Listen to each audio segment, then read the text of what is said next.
Art, bagong endorser ng isang fast food chain. Vice ganda, itsapuera na kaya? Masayang ibinahagi ni Hart Evangelista sa online world ang kanyang bagong endorsement. Ayon sa Facebook post ng Kapuso star at fashion socialite na si Hart nitong Biyernes, August 15. Sinaad niya isa na namang pangarap ang kanyang natupad. Another dream come true. Little Heart, this one's for you.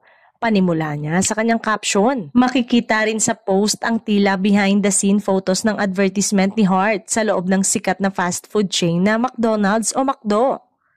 Nagawa rin niyang magpasalamat sa nasabing fast food chain. The best dreams are the ones we get to pay forward. Matatanda ang pinanawagan umano ng mga Duterte supporters na i-boycott lahat ng brand na iniendorso ni Vice Ganda. Partikular ang nabanggit na fast food chain dahil sa naging joke nito sa concert niya kamakailan. Nabanggit kasi niya ang dahig o ICC at nagwakas pa sa isang paggaya sa dating Pangulo na labis na ikinatawa at ikinapalakpak ng mga live audience.